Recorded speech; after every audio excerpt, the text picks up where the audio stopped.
If anybody doesn't know who I am, I'm Brenda Klanderud, Bill's daughter. And I'm going to just talk a little bit about her for a second, or for 9 minutes. Dad has been a resident of Crete since 1967. Most of you probably knew him from his 28 years of teaching and coaching in Crete. He was an active member of the Crete community and was a member of various clubs and organizations throughout that time. He was a longtime member of this church, Grace United Methodist Church, although you probably didn't see him in the pews very often. But he did believe in God, and he lived according to Christian principles. He was honest and kind. He honored his commitments, and he never hurt anybody. Throughout his life, he enjoyed any kind of sports, cards, board games, telling jokes, mostly corny jokes, puzzles, gardening, and spending time with his family. For many years, running and walking for exercise was part of his morning routine. These are the things that probably everybody here knows about my dad. He was a normal, regular guy who lived a normal, regular life. But I'd like to tell you a little bit more about his life history so you can appreciate what an achievement his normal life was and how successful he truly was. The information I'm going to tell today is from interviews that I did with him to make a scrapbook about his life. It was a gift to him for his 80th birthday. I really did it for the grandkids to know about their grandpa, but really it was a wonderful gift to me. As you know, Dad wasn't much of a talker, and I had to interview him over the course of about a year about various parts of his life. And so these are some of the stories that I learned. Billy was the second of 4 children born to Happy and Marie Galbraith. He was born in November of 1931 in Tarkio, Missouri, at his home in the country. He spent most of his boyhood years moving, 18 times in 14 years. His early life was very disjointed and unstable. His father left his family when Dad was just in elementary school. They never owned a home until well after his father had left. Dad and his older brother Eddie worked and scrimped and saved to help their mom make the house payment and pay for things that their family needed. He didn't have close friends. He was often sick. Tough times, working and moving. That's what Dad remembers about his boyhood. When he started Savannah High School, he didn't have any exposure to athletics except through the school playground and recess. He had many chores at home, and his only transportation was his feet. He walked 6 miles to school and back every day. He also got a summer job working for a guy about 7 miles away, and Dad walked it both ways. Eventually, he tried out for sports. He lettered in basketball and track and qualified for the state track meet his junior and senior years. The highlight of his high school days was winning the 880 and the mile runs in the conference meet, barefoot, on a cinder track. It was through this success that he got scholarship offers to attend college. Dad was the first person in his family to earn a high school diploma. His teachers and coaches were the first real adult male role models for him. And when you consider the huge impact education had on Bill Galbraith's life, it's not surprising that he pursued a career in that field. If not for athletics, Bill believed he would never have left Savannah.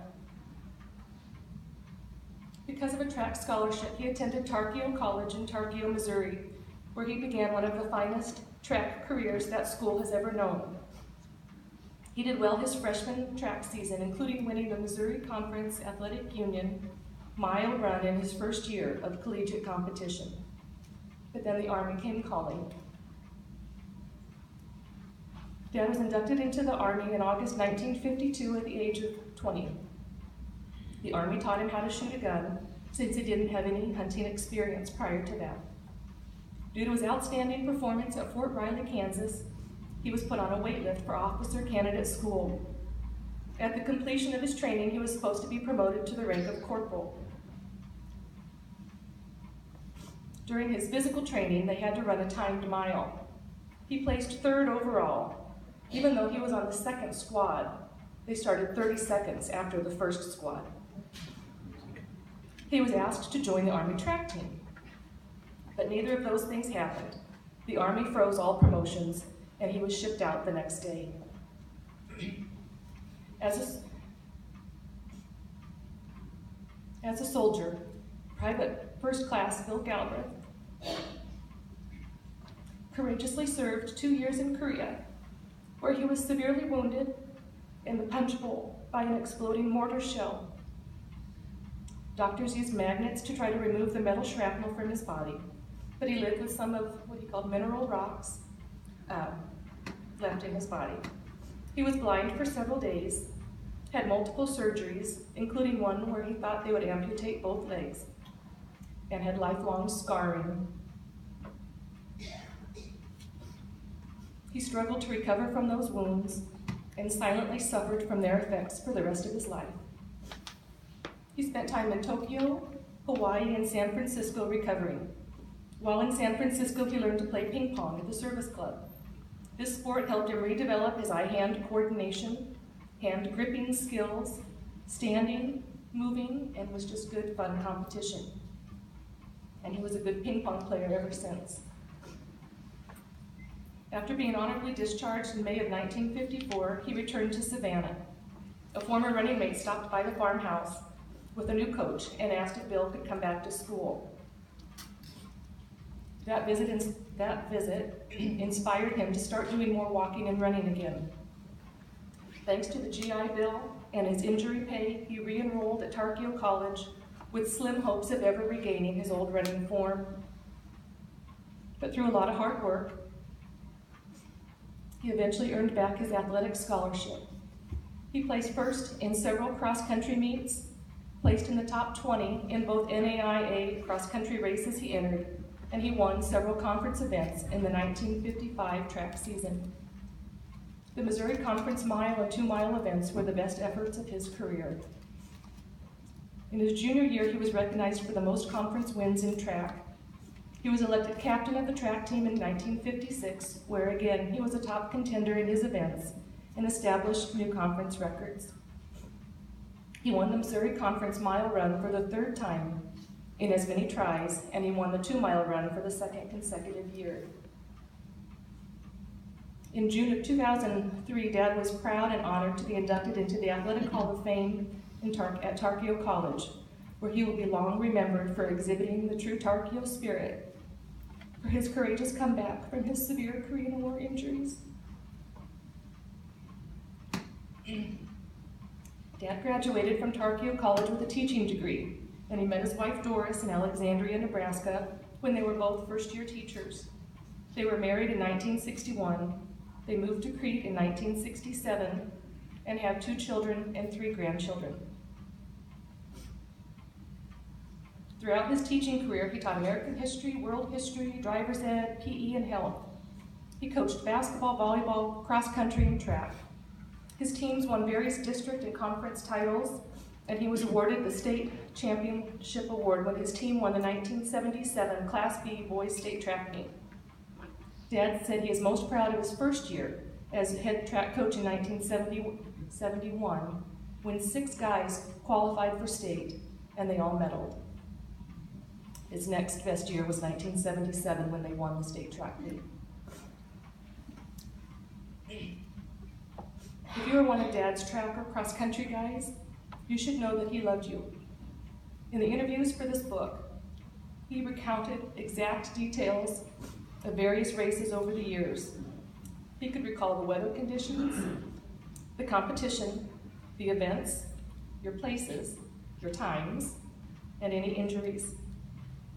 That time and his students were very important to him, and he appreciated all your visits and conversations over the years. In fact, pictures of his teams are scattered throughout all of our family photo albums. After teaching in Crete for 28 years, he retired in 1989. After retirement, he spent most of his time at the farm, gardening and piddling around. He enjoyed sharing his garden produce with family and friends and being in the great outdoors. Bill Galbraith was a quiet, honest, hardworking man who, despite many hardships, did everything asked of him by his family and his country, all without complaint. Everything he had, he earned. Nothing was given to him.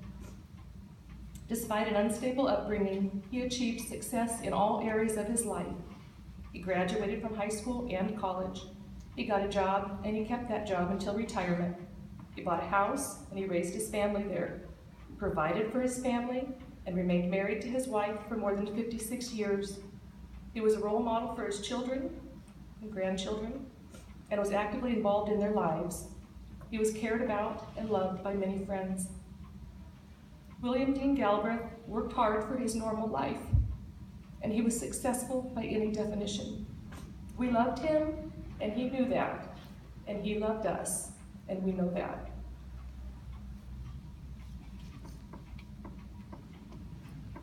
Before I step down, I just want to say we're humbled and so thankful for all of your support here today and throughout the years. This is really amazing to see this